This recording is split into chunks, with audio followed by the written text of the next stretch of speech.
Alrighty, good afternoon. It is Friday, April 16th. We're back here for Nuts and Bolts NBA Returns live show. This is episode 55. So we are rolling along here. As always, we got our boy Henry, and we have a new special guest, first time on the show, our man Chris Jordan. Chris, how are you, and what's going on? I'm doing great, man. Glad to be on the show. First time talking sport for y'all too, man. It's fun night to watch, man. Yeah, absolutely.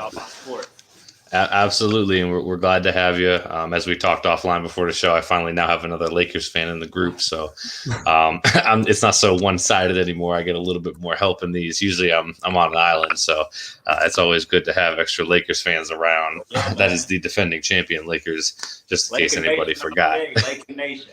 But yeah, how are you guys Laker fans and living in the East Coast? that don't make sense. As much as mine doesn't make sense. I don't know. We're all over the place. I can't say this though. Like, when I grew up, there was no NBA team. Very small town, very country. So I grew up. Kobe Bryant, first game I watched him play, I fell in love with his game. I said, I'm a Lakers fan from now until forever, and that's how it went down. See, that's what we like. I like that. It's a great response. You know me, I'm basically the same too. So yeah. But yeah, so glad to have you. Obviously, we're gonna get right into it. We have a lot to talk about. It seems like some weeks are a little bit more quiet than others, but this has been one of the louder ones. I want to get to first, probably the saddest news of the week is Jamal Murray, Denver Nuggets guard. Torn left ACL suffered in their game against the Warriors on Monday. Non-contact, you kind of knew it right away, unfortunately, and really just stinks. I mean, you don't want to see injuries anywhere, but especially to a guy so talented and a team that is really, they have true title aspirations, and they've been playing so well over these last couple of months. Obviously, we know Jokic is an MVP candidate. Jamal Murray, we know what he did in the bubble last year. I had the video here to pull it up. I'm going to kind of edit into the live stream. It's exactly what I described. I mean, it's the end of the game. Warriors are up. Curry, obviously, incredible 53-point night. And I thought somebody hit the ball out of his hand, and then all of a sudden you saw him grabbing his leg, and it just right there.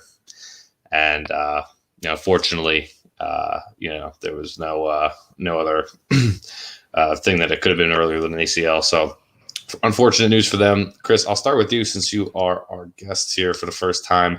Thoughts on the injury, thoughts what it means to Denver. Like I said, they have title aspirations. They went to the Western Conference Finals last year. What does this mean for their outlook for the year? Are there guys that you're looking at are going to step up for them? Just kind of what is going to be happening with Denver here in the next couple of weeks? I would say this: the Denver Nuggets, they were one of my sleeper teams, but now Jamal Murray's out, they're done. They are a first round and bounce team. Jamal Murray, he is a key player on their team, the second best player behind Jokic. And as far as being in the Western Conference, I just don't see them making a big splash in the playoffs because it's a 7-game series. Like with Utah, the Clippers, the Lakers, the Mavericks, the Phoenix Suns. I don't see them beating those 5 teams now because Murray, last year in the bubble, he made a name for himself. And now without him, it's more pressure on Jokic. He's the MVP candidate right now, top, in my opinion. But as far as just title aspiration, the Denver Nuggets, I don't see them making a big splash now. Probably maybe a competitive first round or maybe 6 or 7 games, but I believe they'll lose in the first round now. I got you. Yeah, and I agree. I mean, Henry, I'll toss it to you for some additional thoughts. I mean, it's obviously going to put a lot more of a load on Nikola Jokic, who was already having an outstanding season, averaging almost a triple-double. The one guy that I think we can all agree on is probably going to step up offensively at least is Michael Porter Jr. He already showed. I think he took 21 or 22 shots in their first game after Murray's absence. He's been scoring upwards of 20, 22 points a game over the last couple of weeks. Do you see him as like the guy to step in and fill that second role? Is it enough for him to step up? Could him and Jokic together, could they carry the load, or do you think Denver's done? They can only carry the load to a certain extent. They're without Jamal Murray, they don't have one of their main centerpieces to win a championship this year. And Michael Porter Jr., he has so much potential, but obviously he's just so young in his career where being able to take that leap and compete in the Western Conference in the playoffs against what Christopher was saying against the Jazz, the Suns, the Clippers, the Lakers. It's not going to be enough. And Jokic needed Jamal Murray, as his 1-2 punch man. With that being said, the Nuggets aren't necessarily done in terms of like being competitors in the Western Conference. They're still fourth in the West. They're above the Lakers. You guys can probably regain your crown in the top four, as they probably will start falling without Jamal Murray. But they do have the MVP or the leading MVP candidate, Nikola Jokic. So they have hope. But I know if I'm Mike Malone, I'm like, this is going to be one of those what if seasons, and it's just sad to see. It's sad to say that because I think as NBA fans, we want to just stray away from those type of situations. But another what if season, like what if Jamal Murray stayed healthy, this and that and everything. They were clicking in all cylinders. They got Aaron Gordon, so it's going to be interesting to see. Like I can see them going to the second round, but after that, I can't necessarily see them going past the second round. So Jordan, what do you think? What do you think the limits are for this Nuggets team this season now? Yeah, it's tough because they have been playing so well. I forgot to even mention Aaron Gordon. They've been, I think they'd only lost 1 or 2 games since they acquired him at the trade deadline. So they really had kind of like, I don't want to say a 4-headed monster, but they had 4 very reliable options on offense, as well as, like Monty Morris is great off the bench, and a couple other guys, Will Barton and whatnot. So they really had a deep team. Mike Malone had them clicking, and it puts them, I don't want to say dead in the water because, anything's possible, but I mean, look at the standings here, as you mentioned, they're sitting there 4th. Lakers are a game and a half out. I mean, if they played, assuming the Lakers are healthy by playoff time, which is obviously the goal, even if they flip-flop 4-5, they're still playing the Lakers in the first round. They're not beating them.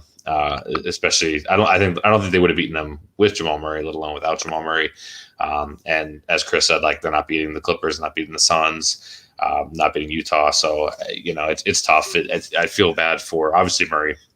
You have a guy in the prime of his career, and not only does it affect this year for them, but it affects next year because you think about a torn ACL is usually anywhere in like the 10 to 13 month range for full rehab, come back. Plus, you got to get your legs under you. You got to get in a rhythm after not playing, in the NBA for that long.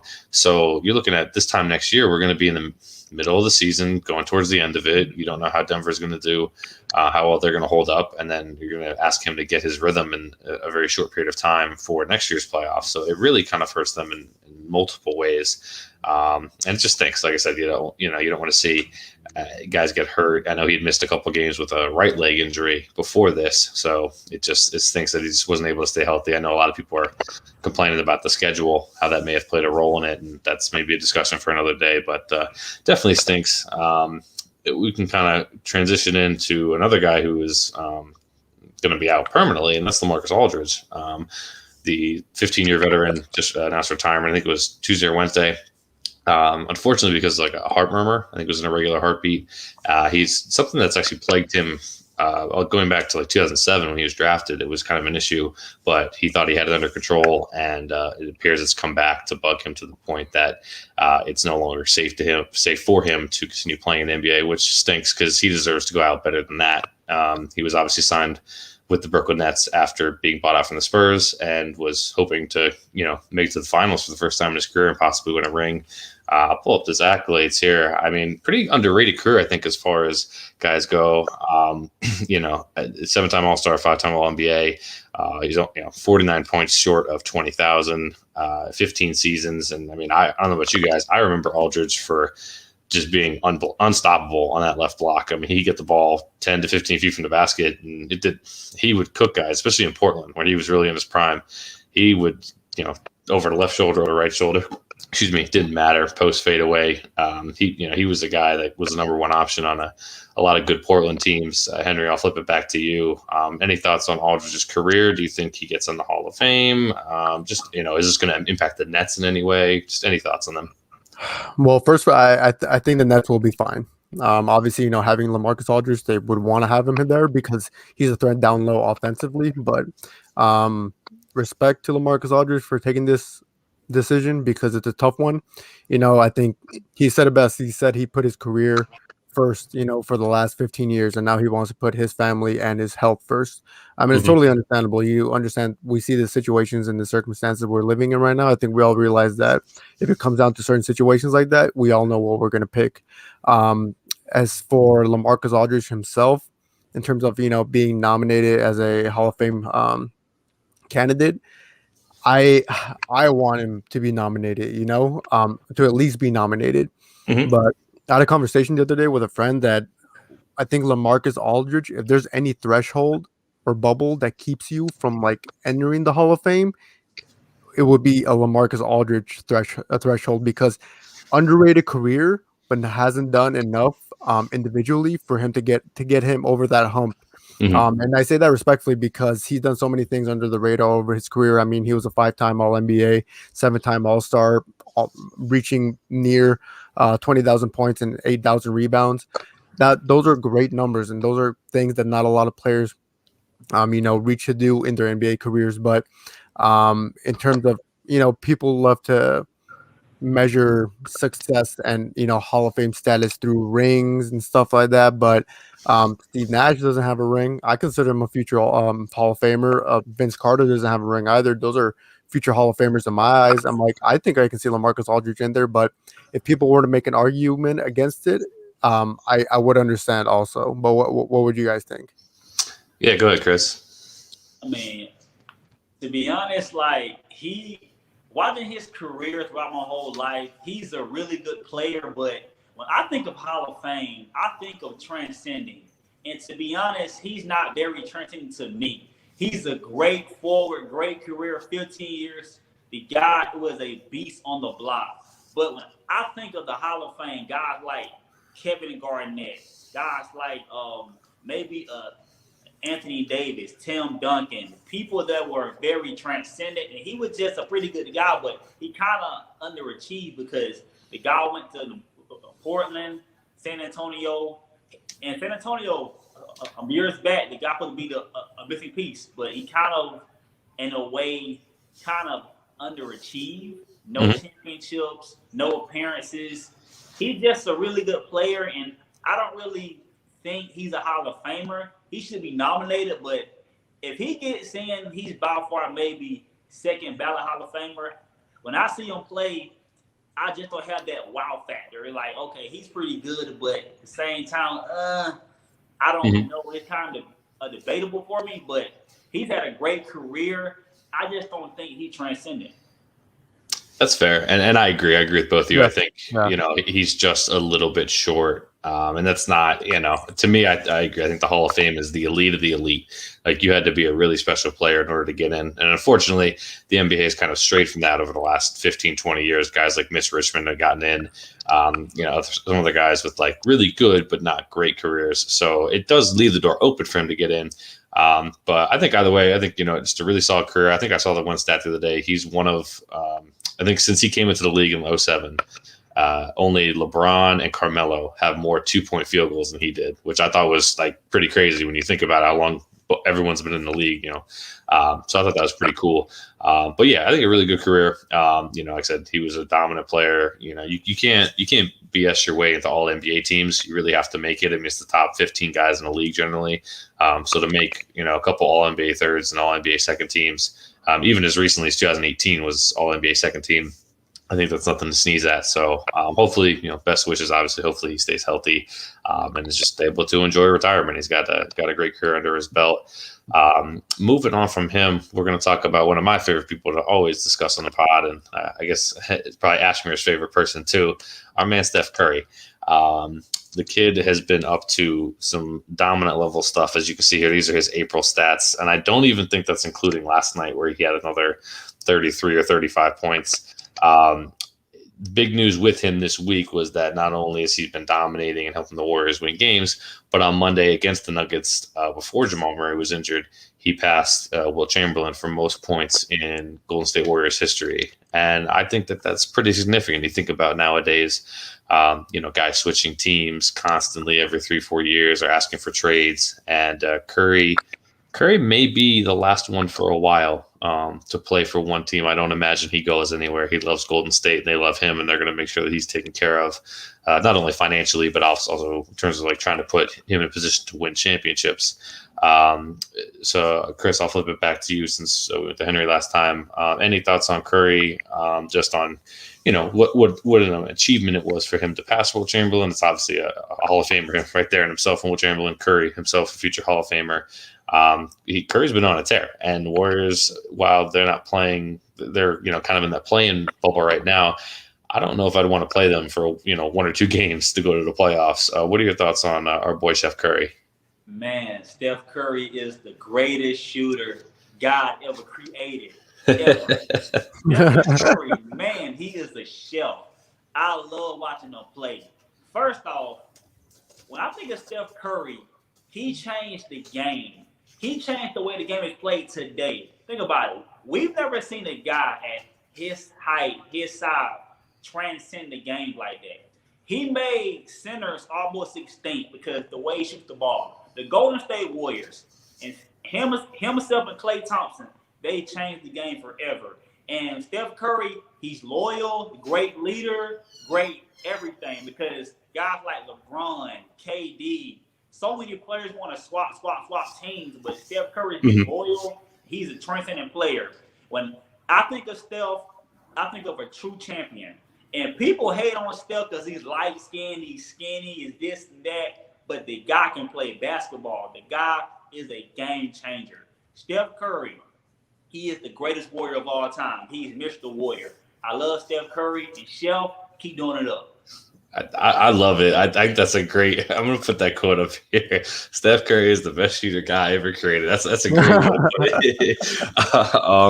I agree. I mean, Henry, from all the stuff we've done here, I did a special the one time, just an hour long, Steph Curry, defending Steph Curry from all the slander that's been ridiculous over the years. He's phenomenal. And when he gets in roles like this, where he's scoring 35, 40, 50 points a night, over like a 2-week stretch, I mean, it's must-see TV. I got to watch the game. Anytime he walks inside a half court, he's a threat to pull up. Henry, what are your thoughts on, obviously, Curry's accomplishment? And, is he going to be able to get the Warriors into the playoffs? It's tough at this point, but like I said, they get into that play-in tournament, anything's possible. They're in the 9th seed right now. It's usually, it's the 7th through the 10th seed for the play-in tournament. They're in the 9th seed, and I can see them, sneaking into the playoffs through the play-in tournament because of Steph Curry. Like, goddamn, like they could beat Memphis in playing if that's how it's stuck, for sure. Yeah, 100%. It's just like I was hearing a podcast today, and they were just talking about, like, I don't think we've seen a better stretch of basketball from Steph Curry in the regular season until right now. Like, that includes his unanimous MVP season. He scored 30 points in 3 quarters and sat out the 4th. So those were one of the craziest things that he's done, like, for the duration of like an entire season. That's how good he was. Mm-hmm. But right now, like, he's solely carrying this team because they're one of the worst offensive teams in the league without Steph Curry on the floor. Atrocious, horrible. But man, like, I'm appreciating this because it was like so many people were like, we already saw the best of Steph Curry, like, what else can he do? Man, like, I'm so glad he was my MVP candidate, like my leading MVP candidate coming into the season. Obviously, if Klay was in, they would have a better standing and he'd have a better chance of winning that MVP trophy because he is Mr. Warrior. Like, literally what Chris just said, he is that organization. Like, they are cradling him like a baby because they know that's all they have right now. Until Klay gets back and he's healthy, Draymond, inconsistent, he's not the same Draymond. I'm not saying that he's washed, but, he hasn't gotten his full rhythm yet. Kelly Oubre Jr. is not a bad player, but he hasn't been able to accommodate as well as I thought he would with the Warriors. So, yeah, he's okay, but with all those factors saying, like, Steph Curry's doing him, and like he's doing more for this franchise than I think any other player right now is doing for their respective franchises. And I think he's the last player of this generation moving forward that will do this. That will stay with their entire career with one team. I can't see that anymore. Unless it's Luka. I can see Luka doing that. But aside from that, man, like, yeah, I think Steph Curry is my MVP. If that means anything to him, and it probably doesn't, then, I'm just trying to give him his props where props is due. So, yeah. That's fair, and I agree. I think while Curry he's obviously not going to win the MVP based on the straw poll that came out from the voters the other day. It doesn't seem like he's very high in their rankings. They had him behind even like Donovan Mitchell and Gobert. They had him behind those guys, which I think is very disrespectful to what Curry's doing. I mean, like Henry said, they're the worst offense. I think it was like they have the worst offensive rating possibly ever when Curry sits. So that tells you all you need to know. And then he comes on the court and he changes everything. And I kind of want to circle back to that point we just talked about. I'm looking at the standings here and looking at not for the records, but for the teams and the players. I'm trying to think of a guy. Luka is definitely one that comes to mind, but I don't know if there's anybody else I could think of that would I could see staying with somebody their entire career. I mean, even like you look at Philly, like they've had Embiid and Simmons for 6-7 years now, but they almost traded Simmons this year for James Harden. Embiid's been rumored. If he's unhappy in 2 years, I could see him leaving. Obviously, you look at other guys like Karl-Anthony Towns, who's been in Minnesota for like 7-8 years, but I could see him asking for a trade and deserving one to get out of there. So I think Curry really is the last guy for a while. Besides maybe Luka, can you guys think of anybody else that would potentially stay? I mean, it's like Chris said, in this era where everyone wants to get out and they want to go to other teams, it's that player empowerment era that was kind of started back, with the LeBron decision back in 2010. I don't know. I hope I hope he stays, and I just think it's awesome that he is. I mean, he's beloved, right? I mean, he's going to get the statue and he's going to get the jersey retirement when he decides to hang him up. But I can't think of anybody else. Can you guys? The only player that I can think of that will probably be stay on for the whole career of being on one team, probably Klay Thompson, his teammate. With them, yeah. That's true. That's true. Klay Thompson, because when Klay comes back, I'm telling you, Klay Thompson is going to remind the world who he is. He is the second greatest shooter God created. By himself. So you have him over Ray Allen? He is. So you got him over Ray. So if you had a list of the greatest shooters ever, you'd have Steph 1, Klay 2, and then what? Like Ray Allen 3? Klay 2, 3, Ray Allen, 4, Reggie Miller. Of course. 5, I can't say the old school people because I didn't see them play. Mm-hmm. But 5, I would probably say either it's a tough list.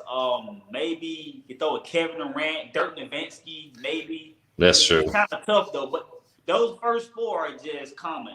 Steph, Klay, Ray Allen, Reggie Miller. That's fair. Yeah, I can't think of anybody else that would top those guys. I mean, they're absolute snipers, and I mean, I hope Klay comes back. I mean, it's been awful that he's missed these last 2 years with such debilitating injuries. Obviously, this one was the Achilles, which is even worse. So I hope that he comes back. I mean, I'm a Lakers fan, but I enjoy watching the Warriors so much. I love the way that they play basketball. They pass and cut. Even now, like they're not playing to the level that they've been at during their 5-year kind of dynasty run. But like it's still like with Draymond gets going, passing the ball, when Curry's roaming around, it says must see TV. So hopefully, we get Klay and everybody back soon. Speaking of the standings, I know I kind of threw him up here. Not a ton has changed out west. The Lakers are still hanging on to the 5 seed. They're hoping to get Anthony Davis back in the next couple of days on a minutes restriction, of course, and then LeBron probably more towards that beginning of May. And then out in the East, top 3 doesn't really change. The Hawks, surprisingly, they've been on kind of a tear since Nate McMillan took over. I remember we talked about it on the live stream here a couple weeks ago when they fired their coach and Nate McMillan took over. I think they've gone like 16-5 or something since then. So they're really on a roll. They're climbing to the 4 seed. They're right there tied with Henry's Celtics. The Knicks are hanging around just above 500.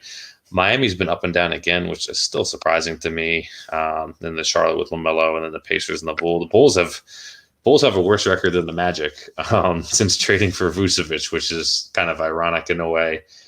Is there anybody you guys see in either conference that is going to make a run here over the final couple weeks, whether it be to move up to the top half of the conference or just to get into this playing game, which, as Henry pointed out, is 7-10? Is there any team that you guys could see making a big run that's maybe towards the bottom of the standings? Maybe the Dallas Mavericks, because they've been playing pretty good lately. Luka's just Luka legend. The guy's unbelievable. The guy had a one-handed leaning shot. That was ridiculous. That was man. They could the playoffs. Luka Doncic, people, I'm saying this right now. When it's all said and done, he may be a top 10 player of all time. Yeah, I agree. Top 10. Oof. I agree. I like He it. is the baddest white boy I've seen in my life. I agree. He is the I agree. baddest white boy, better than Dirk, better than Steve Nash, better than J. Kidd. He is the baddest white boy I've seen since I was in diapers. I'm telling you the truth. Seriously. He's a bad man. That's great. Jordan, respond to that real quick. I would say the only argument I would make would be that he's probably the second baddest, only to me. So, no, I mean that's no, it's great.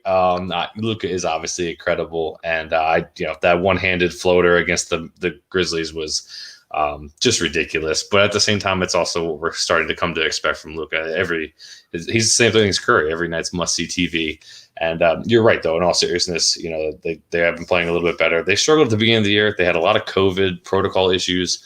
A lot of guys were out due to injury. Porzingis is obviously battling his own stuff, but Luka's got him playing real well. I think Luka should get a lot of MVP talk as well for what he does. I mean, he carries the load so much on offense, whether it's getting guys involved or just being able to create his own. So I agree. I think they could be a dangerous team come playoff time. Like I wouldn't, if we played like the Lakers played them, like I think the Lakers could beat them, but I wouldn't want to deal with Luka for a 7-game series. That just doesn't sound like a lot of fun. I'd rather take on some other teams. We've been kind of rolling along here. Another thing we wanted to. I think about Luka. If last year, if Porzingis wouldn't have got hurt, the Dallas Mavericks, they would have beat the Clippers in the first round. I think so too. I believe we all think that, yeah. Oh yeah. No, I agree, and it stunk because he had to carry them, and then he got hurt, and he was trying to go up against the Clippers shorthanded. So yeah, I agree, and that's the big question mark, right? Is Porzingis, for all his talent and his size and everything, as he runs into those feet and ankle and knee problems, and he seems to miss games at the wrong time. So hopefully they can keep them healthy. I know I'll tell you this: if they don't, and they struggle again, or they don't make the second round of the playoffs, I could see Mark Cuban. Mark Cuban knows what he has in Luka. He's gone from Dirk now to Luka, and I could see him making a big move over the summer. I don't know if that would mean trading Porzingis or trying to go sign somebody else that's a big name, but Cuban will do anything to stay competitive. He always takes swings. He doesn't always connect, but he takes swings a lot in free agency. So it'll be something to keep an eye on for sure. Then they did announce, obviously, we have the Hall of Fame for basketball, the 2020 class. Obviously, they got delayed because of COVID, couldn't go in last year. They're going to be going in this year. It's I think it's a month from now, or a little less than a month. It's May 15th, so it's a Saturday, second week of May. I'll put the graphic up on the screen here. They do have the guys on the left is everybody going in, and then they just announced everyone who's going to be presenting. So you see, obviously the big names on the ballot: Kobe Bryant, Tim Duncan, Kevin Garnett, Kim Mulkey, Baylor women's basketball coach, Rudy Tomjanovich, 2-time champion as a coach as well. So a lot of big names, probably one of the more star-studded Hall of Fame classes that we've really had in recent memory. And the big news really was that Michael Jordan, who is obviously first ballot Hall of Famer and the GOAT, is going to be presenting Kobe at the Hall of Fame. That was kind of the question, was like, who's going to present him? Is it going to be Shaq? Is it going to be Pau Gasol? Who is it going to be? And I don't know if they selected MJ or if he just volunteered himself. But that seems to be the headline there. Chris, I'm interested to hear you, because you mentioned before when we got on here about, being a big Kobe fan growing up and that transitioning to being a Lakers fan. What do you think about? Do you think MJ is the right choice? Do you think, what do you expect from MJ? Obviously, we know at the Memorial last year in February, MJ was very emotional, which was, I think, caught everybody off guard about how emotional he was, talking about Kobe and everything that he meant to him as kind of his little brother. So what are your thoughts on MJ presenting Kobe at the Hall of Fame ceremony? Man, I think that it's an honor, because I think Michael Jordan, he's the perfect guy, because when I think of Kobe, he mimicked his game after Mike. And then as far as Mike being like that big brother to him, always been a mentor, like going for advice, I believe Michael Jordan is the perfect guy. When I think of Kobe Bryant, I never seen a prime Jordan play, because I wasn't born or I was a baby. But right. in my opinion, Kobe Bryant is the greatest player I've ever seen in my lifetime. When I think of perfection, I think of his work ethic, his drive, his motivation. Kobe Bryant is just flawless. The guy wasn't human. He had a work ethic that no other athlete has. Period. The guy eat, breathe basketball. All he did was work on his craft every day. That mentality was just unbelievable. And to see a guy like Kobe Bryant gone so soon at 41 years of age is kind of very emotional. Not seeing him being at his own Hall of Fame speech and just talking about his journey and for his career. And it's kind of, it just makes you sad. Like, man, like with life, you got to cherish the people you love and just keep moving forward. But not seeing Kobe there is just not gonna feel right. But I believe Michael Jordan, he's the perfect guy because, like I said, they were very close. And besides Shaq or maybe his wife Vanessa, I think MJ was the perfect guy.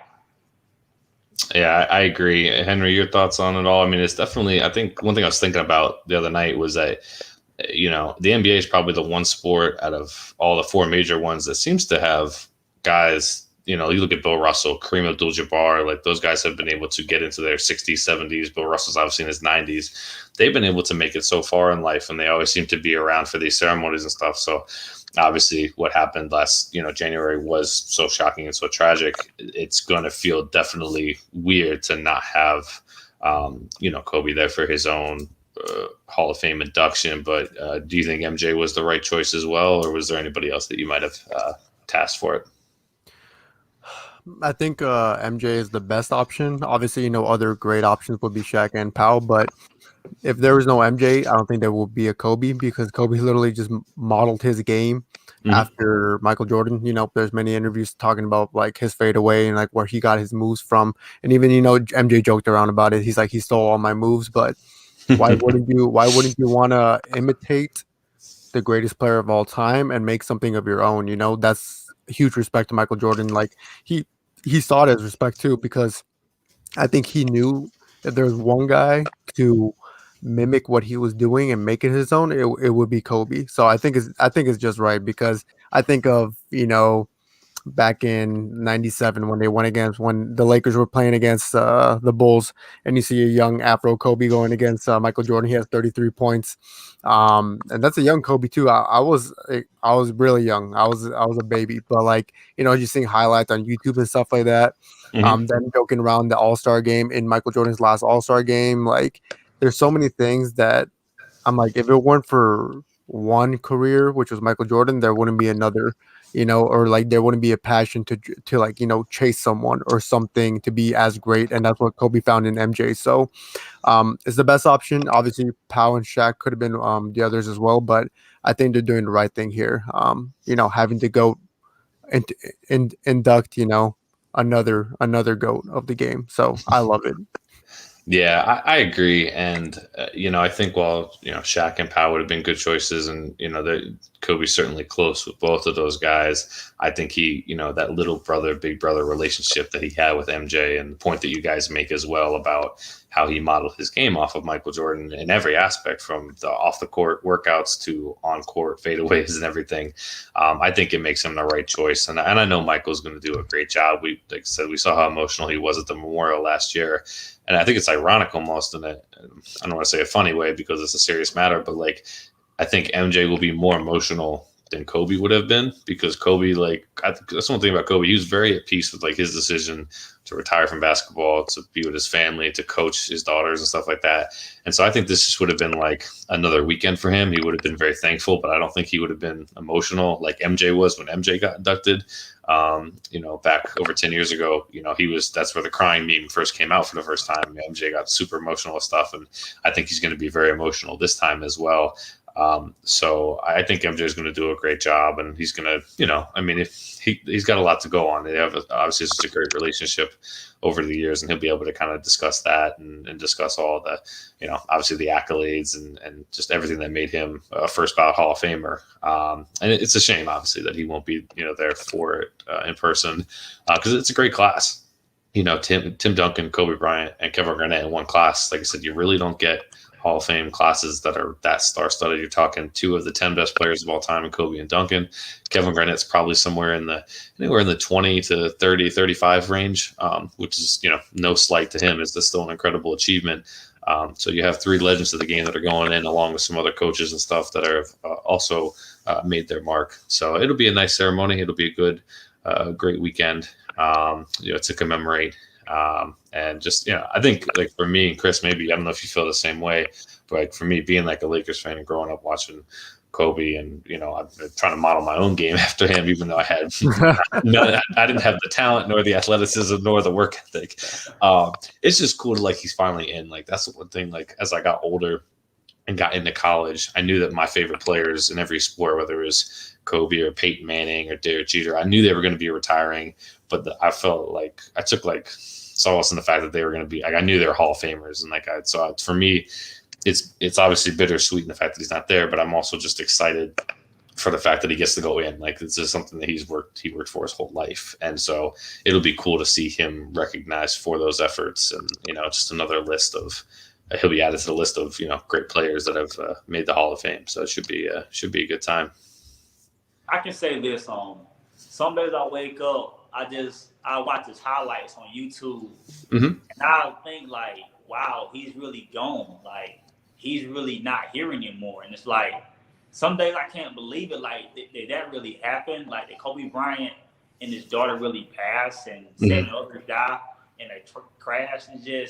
It's still today. It still, I don't think it's real sometimes, because usually when a guy that big, like, they seem unreal, like nothing can't happen to them. But for a guy like Kobe Bryant, who died at 41 years old, and all he done in 41 years of life is just mind blowing, with his on the court, off the court, writing books, doing stuff for the WNBA, women's basketball, coaching his daughter, and his daughter. She was going to be cold. Like, she was going to be cold all the time. And, like, and to see her, a 13-year-old child, to just lose her life that way, it's just sad. Like every time I see my nieces and I look at them, I'm like, man, like, it just makes you feel different, Yeah, for sure. And, like I said, it'll be cool it'll be just cool to celebrate, his career, obviously, along with Garnett and Duncan and everybody else's. I guess I'll kind of open up the floor here for us to wrap up. Is there anything else you guys have seen over the last week? We kind of covered all the major stories. Henry, I guess I'll throw it to you. Is there anything else that you want to kind of wrap up with here, whether it's team specific, player specific? Do we need to throw in this photo again and talk about playoff B? Do we need to talk to Lim Pepper Lou? I got all the photos ready to go. Is there anything that you want to see out there? Do you want to talk about your Celtics? They've been kind of on a run lately. The less I talk about them, the better they do. So I'm gonna keep my mouth shut on this one. All I know is that we're doing good. We're on a 5-game winning streak. You beat our Lakers last night, barely. Which was when you guys went on that 22 to something run. I was like, you were shaking. I was like, don't do this to me. Like, don't do this to me right now. Like, there's no freaking way that we're gonna lose to Ben McLemore, because Ben McLemore was like getting hot at one point, because he's like, hey, you guys have a good acquirement right there. I'm kind of jealous on that. Actually, just reportedly right now, the Celtics just signed Jabari Parker. So really, yeah. So I'm excited. Second overall pick in the draft, I think, 2013. And oh man, I had such high hope. He's one of those what if players. He is one of my biggest what if players. Like, he tore his ACL twice. Like, he was one of the most explosive players coming out of college, and I thought he was going to dominate the league. But we'll see what he does with the Celtics. We're on a 5-game winning streak, so I'm not gonna battle Danny Ainge on this one, as I usually do. But I'll keep it as that. I'll leave it out. You moved up. I think those we talk about it every show. The top 3 seeds seem to be pretty set, at least in terms of nobody's touching them. Their order will be different probably, but if Boston can get to that 4 seed, which I think they can, I think they're a better team than the Hawks. If they can get there, and at least have a home court advantage, whether they play the Hawks or they play the Knicks in the first round, I think Knicks Celtics would be like a fun first round matchup, because just like I think back to like when they played when like Melo was on the Knicks, and then you guys obviously had your big three or core four with Rondo and Pierce and Garnett and Allen. That was a really fun playoffs year. I think it was like 2012 maybe. 20 like it was like 2011, 2012, something like that. So I think that would be a fun series. I mean, the Knicks are just a fun team. They kind of scrap and claw their way. Julius Randle, they beat the Lakers of the day, and Julius Randle had a huge game against us, as he always does. So they seem kind of scrappy. Chris, I do want to ask you, since you are a Lakers fan, we can take this opportunity to talk a little Lakers basketball. As I mentioned before, Anthony Davis is pretty much his timetable is upgraded to probably returning maybe this weekend against the Jazz. If not, sometime next week.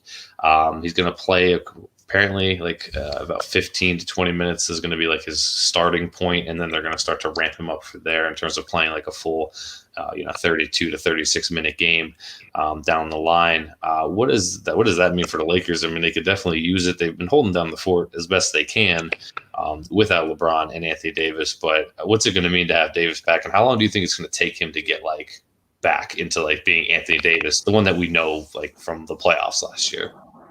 Well, I will say this. I hope he's healthy, because I hope he's not rushing it back, because I don't know about his health completely. But I will say this, though. If he's back and he's healthy, he will be Anthony Davis, like he never left. I will say this, too, though. Before he got hurt, he was having a career low on points in his rookie year. So he got to play better for it. The points, the rebounds, because he has to be dominant.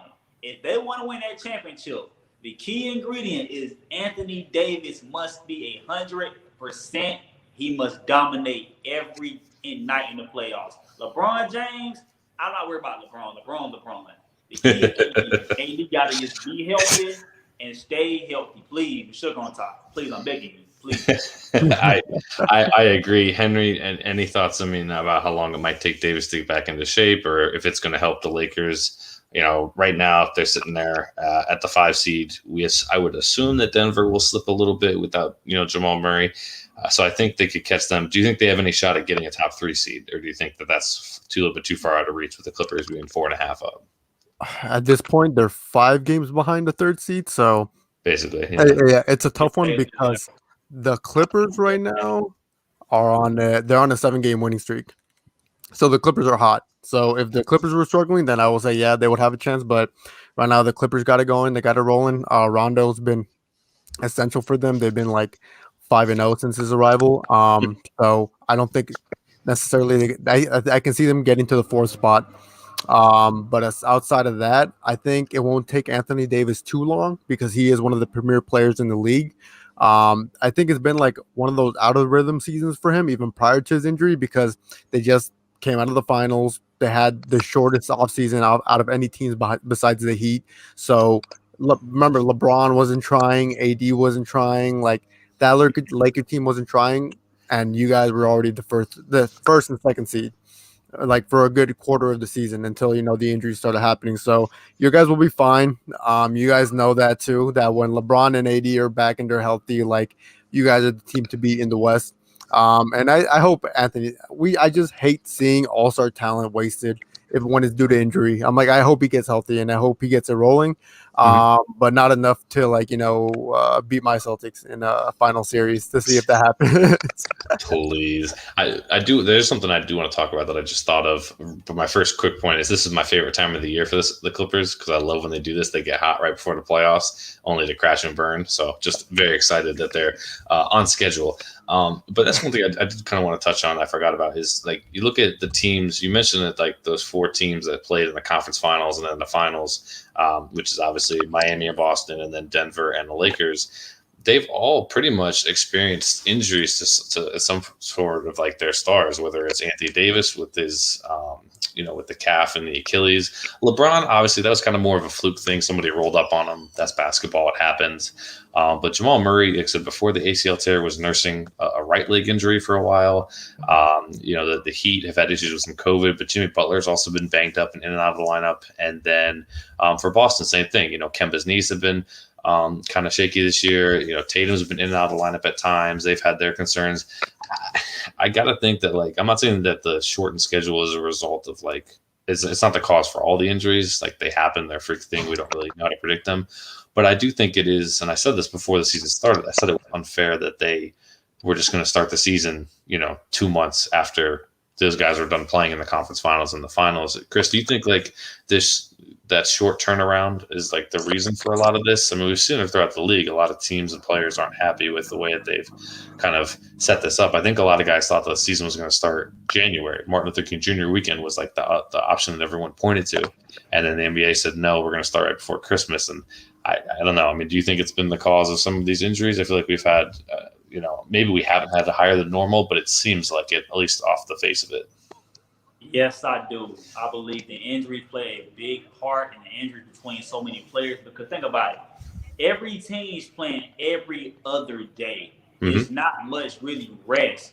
Off one day, you play. Off play. So with AD getting hurt, Jamal Murray, now Duncan Mitchell sprained his ankle. I believe that just how the season is, that everything's bunched up. I believe that play a key role in why players are getting hurt right now. Hopefully, when everything gets back to normal, would have better result with injuries. Yeah, I hope so. And, I think, if you want any proof that, it's the reason I said this on our show before the season started, that the way they were doing this was going to affect those Final Four teams. And you look at the West, the Lakers have had their injuries. Denver, they're in the 4 or 5 spot. They're better than that normally. And then you look at the East. I mean, Boston and Miami have been struggling all year. They're in the 5 and 7 spot. So I think it's really affected.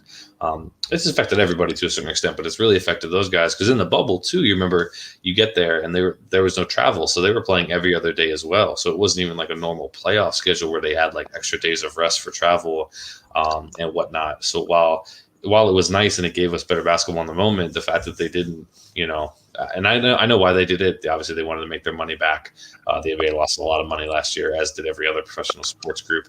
But it just does think that it's coming at the cost of some of these top tier teams. At least now, hopefully, like I said, you get LeBron and AD back, and same thing for Miami, that if they can get healthy before the playoffs. Henry, do you think that this schedule has had any extra impact on some of these teams that played later into the playoffs last year? Yeah. Oh, hell yeah. Like, if we're being honest, even Lucas said that the playing tournament is stupid. And you know what? At one point, I do agree with him. It's not necessarily, if you're in the top 8 at the end of the regular season, then you're in the playoffs. I think it's just putting more wear and tear on players, more unnecessary wear and tear.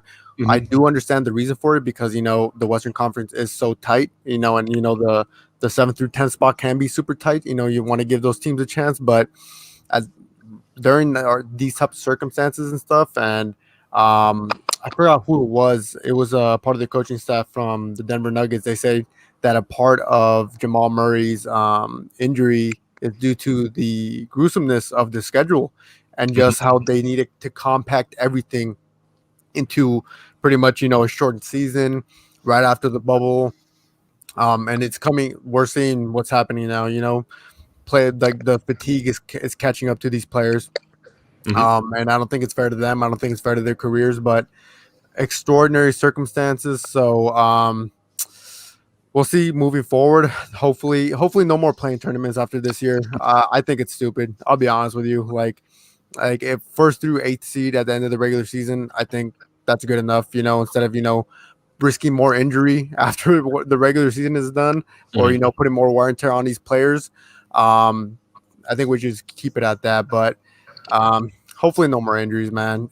Donovan Mitchell went down today with an ankle injury. MRI came out negative.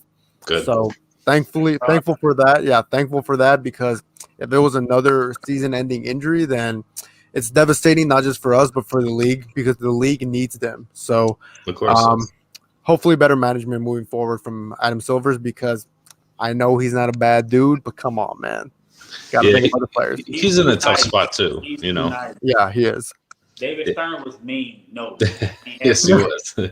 It's a tough spot too, because I mean, Adam Silver, while he's the commissioner and the face of the executive part of the NBA, obviously he's got, I'm sure, committees that he has to deal with. He's got the TV deal, so I know he's in communication with a lot of those groups. And I'm not saying that I could do his job better than him, because I know I could. Yeah. I'm sure it's a very daunting task to try to balance what the players want versus what the TV deals and all that kind of stuff. It's a very tough balancing act. So hopefully, I think the thing, I just hope for no more major injuries this year. Let's keep everybody healthy. You want to have a fun playoffs. You want to have a good playoffs. Last year, the bubble, while it was so different, we saw some of the best basketball, I think, that we saw from any playoffs. Night in, night out, we got guys bringing their A game. So hopefully that stays the same.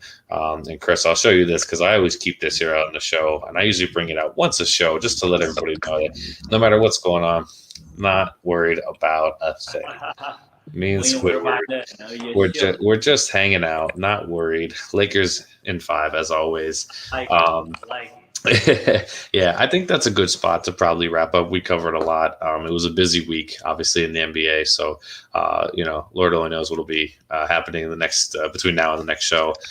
Chris, thank you for coming on. Obviously, we enjoyed it. Where can we find you? Do you have any social media where we can find you at? Do you have any articles that are coming out? Are you doing any writing? What's going on with you and your sports world? IG is @2smooth_Chris.